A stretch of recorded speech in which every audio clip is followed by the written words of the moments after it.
Hello and welcome to part one of FDT-TV's podcast for this week, where we're going to recap last week's scores, predict next week's scores, give a whole score update essentially, with a little nugget of chatter in the middle.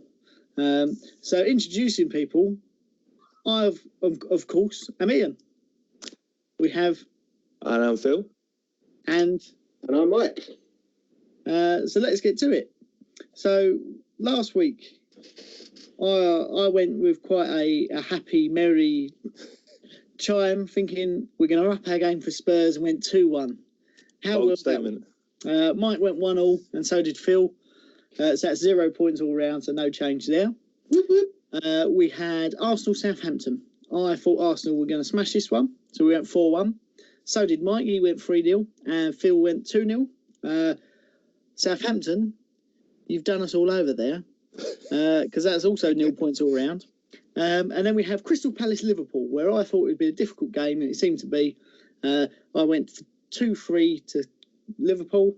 Mike went 2-1 to Liverpool, and Phil went 3-1 to Liverpool. So me and Phil both get a point for the correct result. Mike got it bang on the head, though. But if it wasn't for VAR, you wouldn't have got it, would you? So he gets 3. So that leaves me on 11, Mike on 12.5, and Phil on 4. So now that is our score update from last week.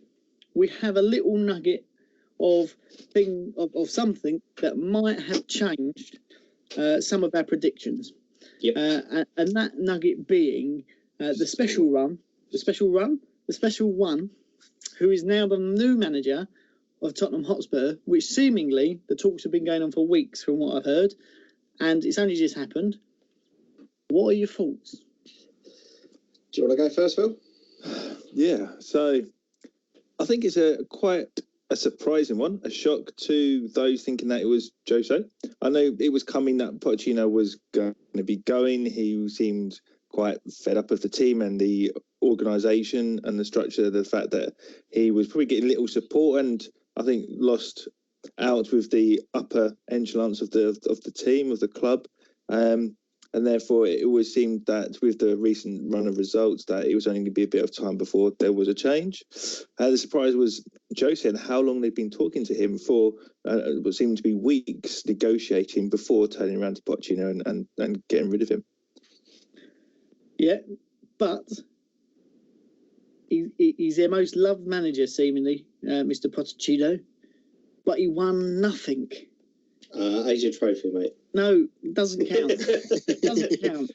It's a results-driven business. And yes, I mean, if we was to turn around and sack Pellegrini now and bring in Pochettino, would I be happy? Yes, I would, because he brings a certain style of play. He raised Tottenham from being that sort of mid-table, we'll go through Europa League, to being, right, we're now one of the big 6 clubs.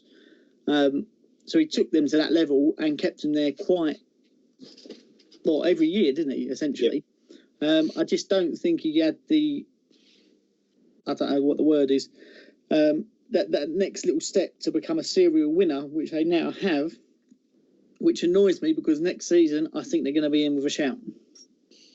Yeah, I completely agree with you. I was just from recent talks that had been going on with Unai Emery and Jose Mourinho had been seen out for dinner with the Arsenal board and all this sort of business. I've got to be honest, I was a little bit shocked because, I mean, I was listening to TalkSport and they were saying the conversations have been had that Pochettino's going. So it's a question of when, not if. Yeah, and that was, I think, around about 6:30 on Tuesday, I think it was. And then it come out around about 7:30 that he'd been sacked, and then 11 hours later, Wednesday morning, he was appointed. And that obviously just goes to show that, obviously, as you said, that the conversations have been ongoing for weeks beforehand.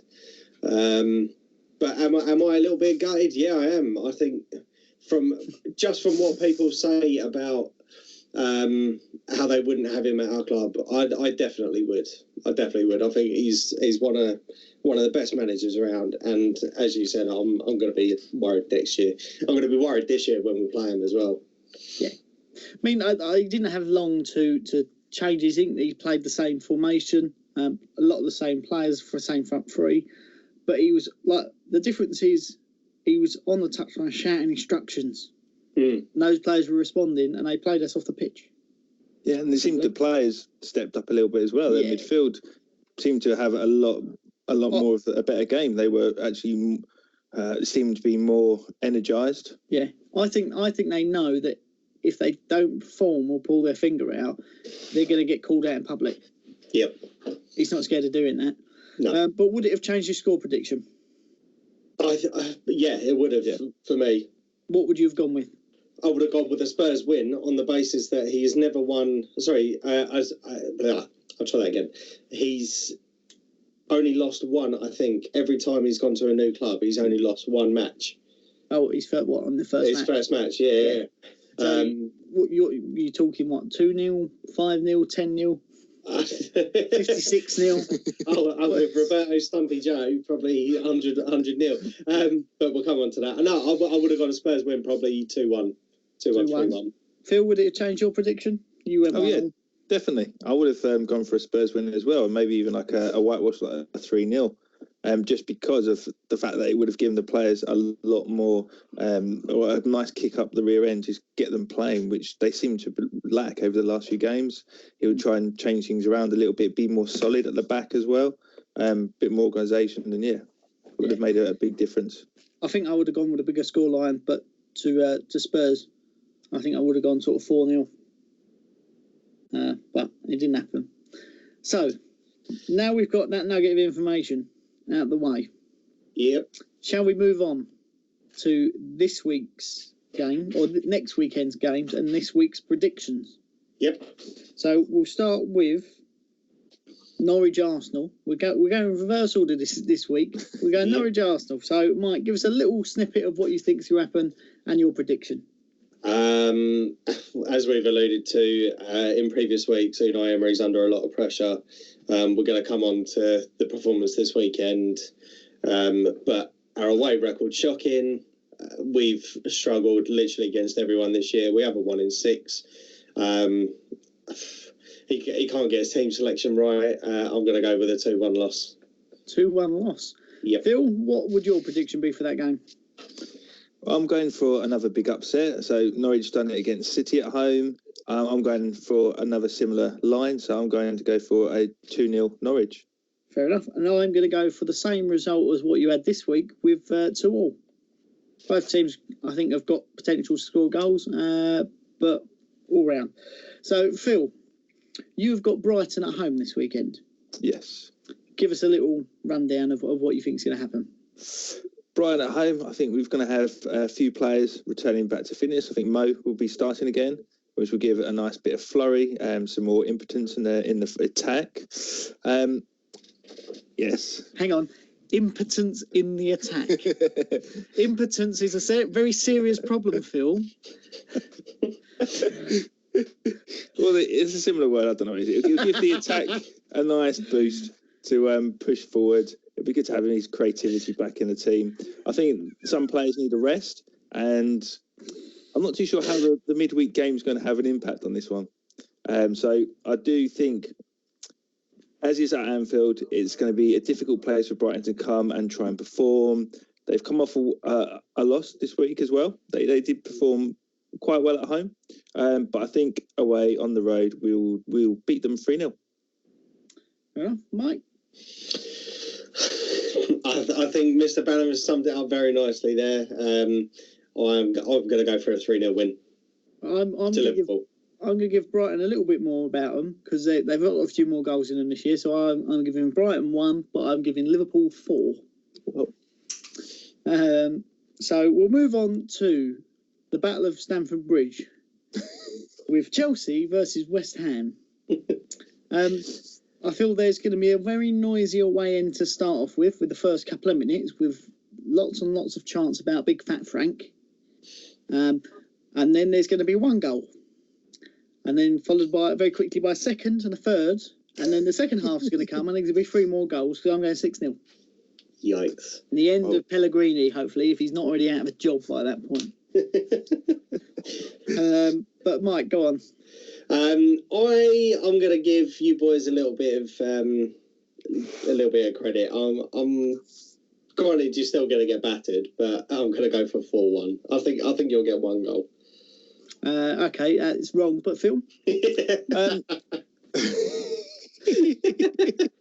I like that. It could well be wrong, but no, I'm going to go for a little bit of optimism as well. I'm going 3-1 to Chelsea, and I think with Antonio back, I think he's a big muscular guy. He's going to kind of beast and a bit of bully those Chelsea defenders and at least get some sort of goal for you. Fair enough. So what are you going with? Sorry? 3-1 Chelsea. 3-1. Okay, well, that's our predictions for this week done. I will make a caveat there as well, Ian. Go on. Predictions are dependent on the managers remaining the same. They are, but you've already made it now. So even if we get rid of Pellegrini, it's 3-1. That's the end of it. Or even Unai's at risk as well. It could change, but we've made our predictions based on the information we have now. So on that note, tune into part 2 for the proper recap of our thoughts on last week's games. We're fresh off a 3-3 draw of Sheffield United and Manchester United. I'm sure that'll get a nice little mention. But yeah, so keep your eyes peeled. If you haven't already, check out some of the Skill Schools episodes. Unbelievable techers. There is unbelievable techers. Super skills. We should never touch a football again in our lives, but it's all good fun. But say, if you haven't already, check them out. Check out some of the other stuff that's coming along. Press subscribe, and we'll see you in part 2. Nice one. Thanks very much, guys. Thanks for watching. Thanks for watching. Click like and subscribe. Share it everywhere. Check out one of our other videos. It'll be somewhere around here. Cool.